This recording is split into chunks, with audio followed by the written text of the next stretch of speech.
Bonjour à tous et bienvenue dans ce 33e épisode de Legality Times. On va aujourd'hui évoquer un sujet qui est très brûlant, très d'actualité chez moi ici au cabinet, qui est le sujet de l'offre. C'est-à-dire lorsque vous avez un bien en vue, que vous avez l'intention de l'acheter et que vous faites une offre d'achat, une proposition d'achat. On a souvent l'impression, quand on fait une telle offre, dans l'esprit de celui qui émet cette offre, vend l'appartement ou le bien convoité, c'est comme s'il était à lui. À partir du moment où il a fait l'offre, dans son esprit, c'est comme s'il était à lui. Et on en est à des lieux, pour pas dire à des années-lumière. Bon. Juridiquement parlant, qu'est-ce que l'offre d'achat ? L'offre d'achat n'est pas un contrat. Elle est un avant-contrat qui a un caractère unilatéral. Et c'est-à-dire que c'est vous qui vous engagez à acheter un bien immobilier pour un prix que vous déterminez, vous, sous réserve bien évidemment l'acceptation du vendeur. Qu'on soit bien d'accord, le vendeur a le droit de vendre son bien à qui il veut. Les deux seules limites légales sont les droits de préemption.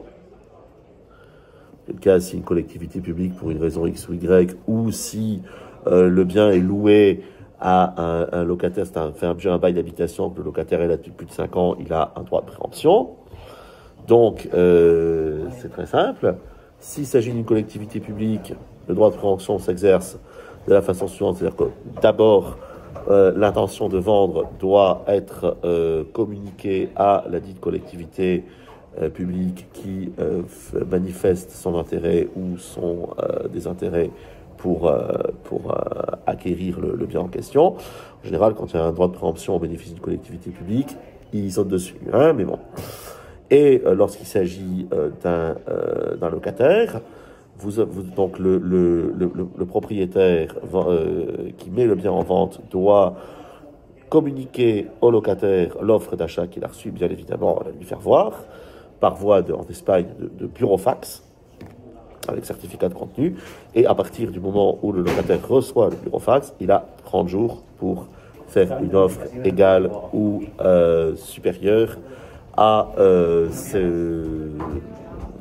cette offre d'achat. Donc c'est stand-by pendant 30 jours, et puis si le locataire fait usage de son droit de préemption, ça lui est adjugé. Et sinon, eh bien, le locataire, on considère que le locataire a manifesté ipso facto son désintérêt, et donc ça repart sur le marché.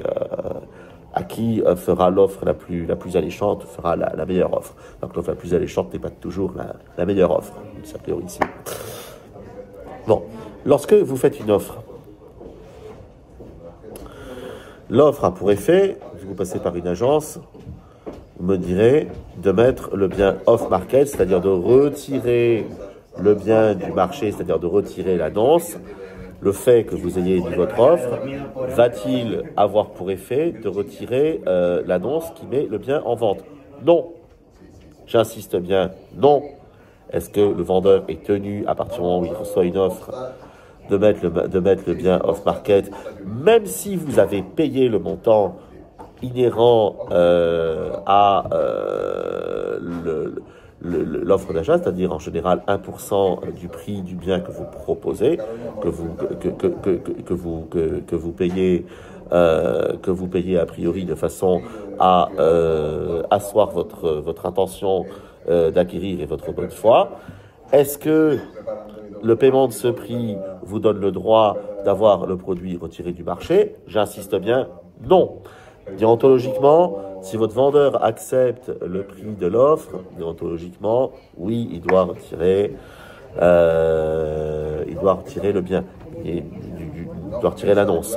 À partir du moment où l'agence reçoit votre 1% du prix du bien, déontologiquement, oui, elle doit retirer l'annonce. À tout le moins, jusqu'à ce que l'offre soit acceptée. Et puis, ben, si le vendeur la refuse, ben, le bien repart sur le marché et vous récupérez votre argent. C'est comme ça que ça se passe. Mais est-ce que le vendeur est tenu de maintenir, de retirer l'annonce? Non. Par contre, la situation change à partir du moment où votre vendeur accepte.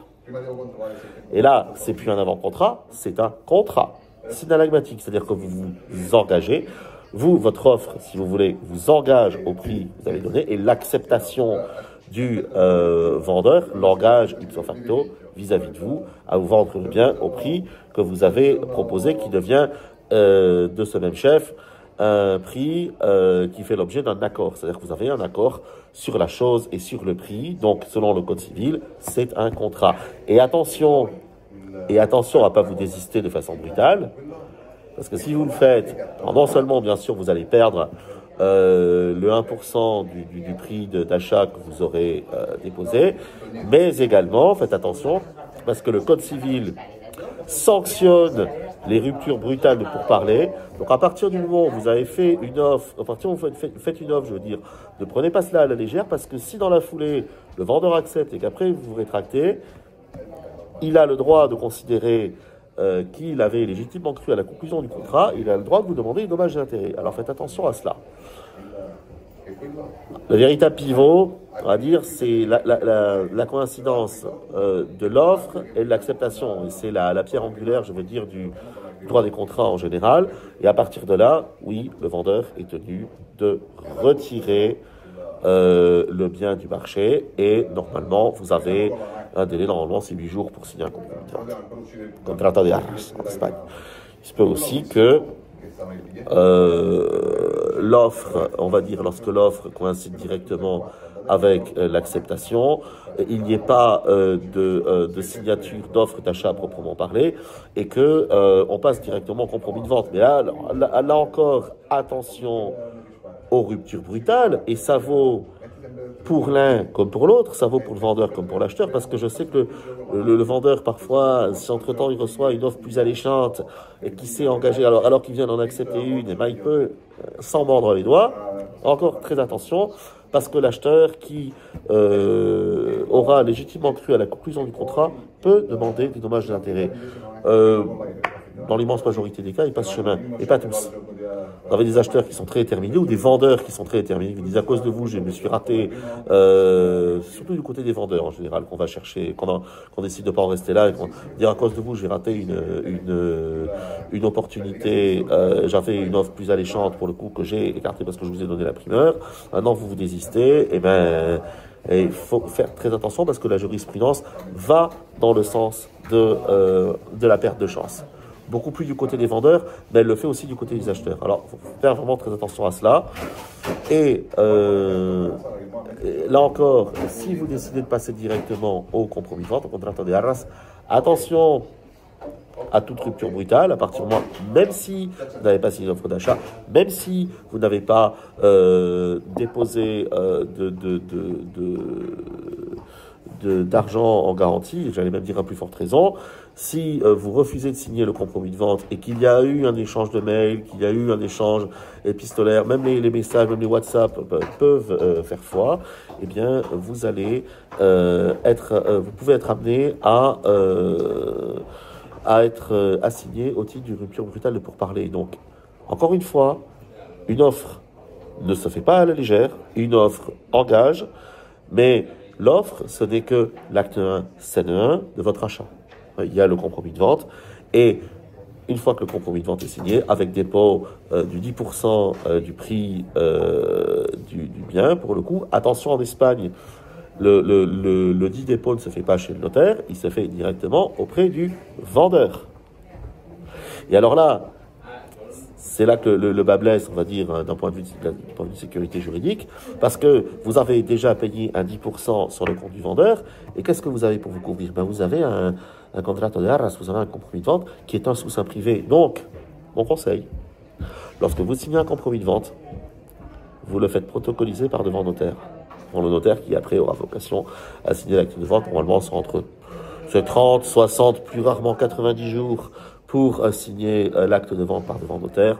Donc vous protocolisez l'acte de compromis de vente, le contrato de arras, vous le protocolisez par devant notaire. Ça suppose le paiement d'un impôt qui s'appelle l'AJD, actos políticos documentados, mais qui, pour l'instant, et je dis bien pour l'instant, est déductible de l'impôt ITP, qui est l'équivalent en Espagne du droit de mutation, que vous payez par la suite. Voilà. Bon, mon conseil, c'est de protocoliser par devant notaire en Espagne le contrat de compromis de vente. En France, c'est pratique, c'est systématique. En Espagne, ça n'est pas du tout. Donc encore une fois, une offre d'achat, même si lorsque vous rédigez votre offre unilatéralement, encore une fois, ce n'est pas un contrat, mais un avant-contrat unilatéral, ça ne se fait pas à la légère. Et c'est le début d'une étape qui est l'acquisition d'un bien, qui est jalonnée de plusieurs embûches et avec des écueils à éviter. Et c'est pour ça que nous sommes là, pour vous conseiller, pour vous assister, à l'instar de ce que ferait un notaire en France. Portez-vous bien et à la semaine prochaine.